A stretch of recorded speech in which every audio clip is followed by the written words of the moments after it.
Hello, everyone. My name is Hong Wei Bao. I'm associate professor in media studies at University of Nottingham. So today I'm going to talk about the queer generation, queer activist documentary in contemporary China.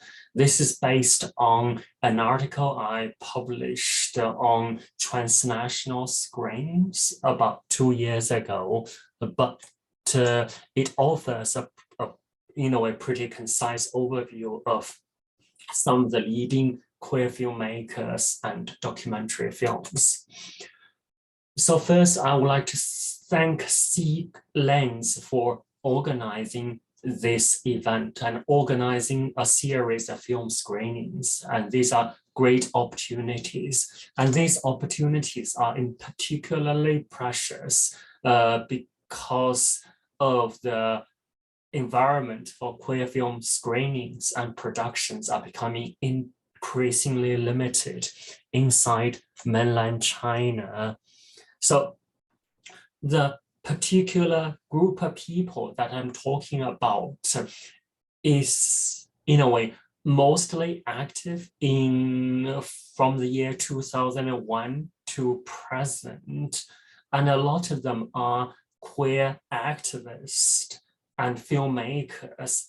They actually got into filmmaking quite accidentally. They started by doing queer activism. In the process, they found films can be an important area to articulate same-sex identity and rights. So they got into filmmaking and screening and organizing film screenings. So in doing so, they conduct activism through making films. And of course, they chose documentary as their medium of expression because it is very direct. It documents community life and people's everyday life, and it's relatively, in a way, straightforward with the help of digital video cameras. So these filmmakers include Cui Zi'en, who is a renowned queer writer, filmmaker, and activist from China. So before he took up filmmaking, he was a writer, and he also made a lot of fiction films, but his latest two films were documentaries documenting China's queer cultures and communities. And then there's Fan Pepe, who graduated also from Beijing Film Academy in script writing, but he got into filmmaking when he got into China's queer activism. So he is mostly famous for his Rainbow Family trilogy, including Chinese Closet, Mama Rainbow, and Papa Rainbow, which are 3 documentary films documenting the relationship between children and their parents, queer children and parents. And these, in a way, films were assisted by P-Flag China, or parents, friends, and allies of lesbians and gays. So they were made collaboratively with community organizations. There's also Wei Jiangang or Xiaogang, who created a lot of Queer Comrades webcast. So Queer Comrade is a webcast or video streaming website. So they made a lot of documentaries, talk show programs, and even fiction films. And they documented, in a way, different facets of China's mostly urban queer life. And they, in a way, can be called the biggest queer community archive or digital archive in mainland China. And then there are also Shitou and Mingming. Shitou and Mingming are a gay couple, a lesbian couple, who made many films together, and including Women 15 Minutes, which is a documentary documenting queer women's lives, or women's lives, including queer women's lives. And also We Are Here, made together with Jing Zhao, or Zhao Jing. So this is a documentary to mark the 30th anniversary of actually 20th anniversary of the United Nations Beijing's Conference on Women from 1995. He Xiaopei, a NGO worker who directed the Pink Space NGO dedicated to helping queer women and women of marginalized positions.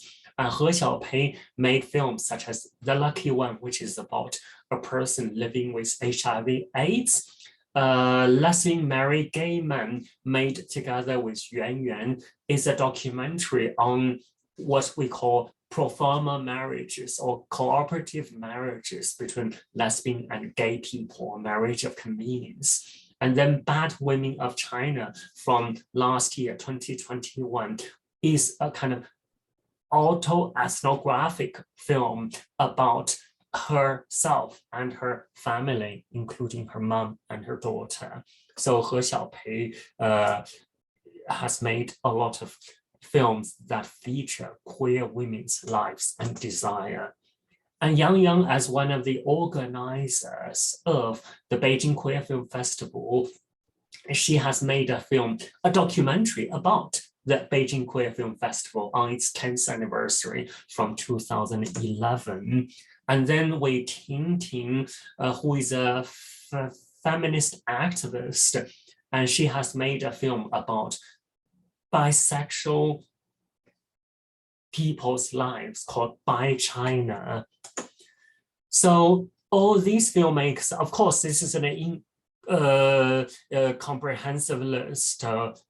So there are still many more filmmakers apart from the ones that I mentioned, but these ones are particularly prolific also because they combine filmmaking with their activism, and they use documentary films as their tool to engage with society, to change the social attitudes towards LGBT issues. And a lot of those documentaries were made on digital video cameras because after 2000, digital camera has become more popular, affordable, and portable for professional and non-professional filmmakers. So ordinary people can afford to get a digital video camera and shoot lives around them and their own lives. So that's a kind of technological affordance of digital video camera has made this type of activism possible. So most of these films were made independently. That means with very small budget, funded by the filmmaker themselves or funded by the community or community organizations. So a lot of them were also semi-professional or amateur productions. So, and these filmmakers, most of them I mentioned, are not trained professional filmmakers. They start filmmaking from an activist background, and they are learning filmmaking in the process. So their filmmaking is less experimental and more, mainstream because they want to talk to a wider public within the queer communities and outside the communities. So a lot of these films were made together or in collaboration with the queer communities. So there's a sense of collaborative authorship or collective authorship. And with regard to circulation, because of China's film censorship, LGBT issues are not allowed to be screened on mainstream media or in commercial cinemas. So these films, well, as soon as they are made, they were, destined to become banned films or or censored films. So they have to be shown privately or semi-publicly, for example, in community centers, university classrooms, people's homes, and so on. So there are different screening possibilities also online. And because of the kind of public nature or public interest nature of these documentaries. So these screening events are usually free or charging a very small fee, not aiming at making a profit. And often directors went to the film screening and did Q&As with the audience. And those film screenings and Q&As really helped a lot with promoting the issues of gender, sexual diversity to the community and to the public. So of course, because they were made by queer people, primarily for queer communities, there are some issues that are particularly important. They include issues of identity. How did one identify with their gender and sexual identities and whether they came out, and how do they deal with family, relationship, and so on. Community. So these documentaries also document important community events such as gay prides or LGBT in a way, parties and film festivals and so on. And some of them address the issue of health issues, including mental health issues and HIV/AIDS prevention. And a lot of them have a very strong rights advocacy agenda. So that is the purpose of these documentaries, is to promote gay and rights or queer rights to the public and among the communities. As I said, a lot of these films were, in a way, amateur productions. That means that they are less avant-garde or experimental.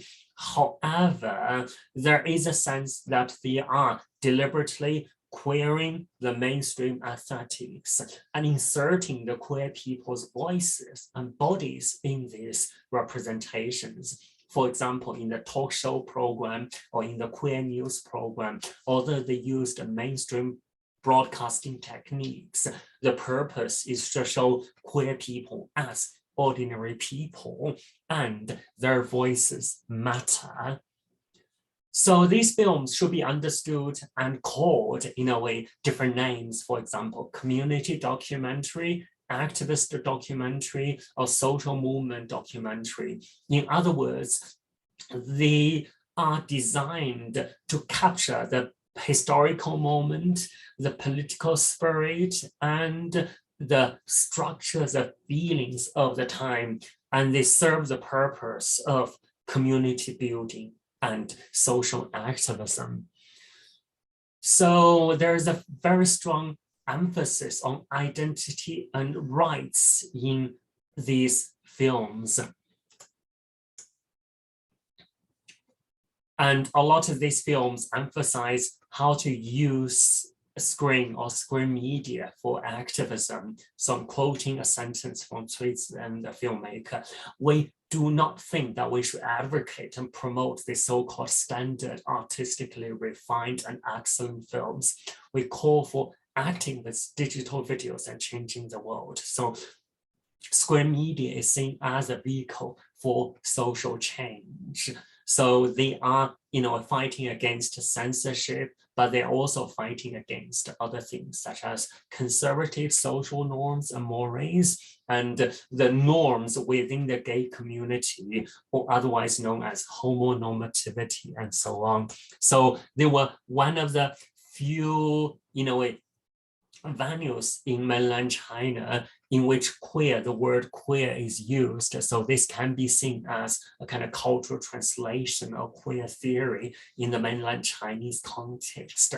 They face a public and there is a strong public address, and sometimes the public is involved in the production of the film. This is captured by Fan Puo's film New Beijing, New Marriage, in which Fan Po and David Zheng captured a same-sex wedding event, which is actually a flash mob event, raising people's awareness of same-sex marriage and same-sex rights. And the production crew of these documentaries are sometimes very international. For example, there are international expats living in Chinese cities, participating in the making and screening of these programs. And a lot of these programs also have English subtitles or bilingual subtitles. This shows that the filmmakers are aware that their film has an international audience. They can be sent abroad for film festival screening or community screening or cultural exchange, and so on. This also shows that China's LGBTQ movement is part of the global LGBT movement. So I'll mention a few characteristics which might differ queer documentary films from other documentary films, other independent documentary films. One important thing is the embodied self and the strong subjectivity, strong gender and sexual subjectivity embedded in these films. So China's independent documentary has been heavily influenced by the direct cinema tradition. So the filmmakers film their subjects as if they were kind of flying on the wall, objectively documenting the social process unfolding. But queer and feminist documentaries have a lot in common. The filmmakers are aware of their own gender and sexual subjectivities. They have a strong political stance, and they're not afraid to express it. So we see the queer filmmakers appearing on the screen, or their voices appear as voiceovers, or their thoughts appear as subtitles. There's a very strong sense of subjectivity or authorial inscription on these films. And there's also a sense of self-reflexivity in terms of the politics of feminism, politics of queer movement in those films. So this is where queer and feminist documentaries might differ from many of the independent documentaries, in particular independent documentaries made by heterosexual identified people about sexual minority lives. So with the reasons I mentioned above, it is worthwhile to look at this body of films and treat them as a genre or subgenre. So they were produced in a particular social and historical context, serving of certain purposes, and they rose and they also decline with China's increasing censorship of LGBTQ issues. So they created a queer public space where queer issues could be talked about openly, where discussions could be made, where a queer subjectivity is imagined. So they play a strong role in China's LGBTQ movement and China's social change. So that's all for my talk. I'll finish by recommending a few titles. So in some of my books, I talked about the role of queer documentaries. So including queer commerce, queer media in China, and lesbian and gay literature and visual culture, which also include films in my books. And sometimes those films also involve performance, or they have a strong performative element. So this is discussed as a kind of theater performance convergence in my new book, Contemporary Chinese Queer Performance. Thank you for your attention. Thanks very much.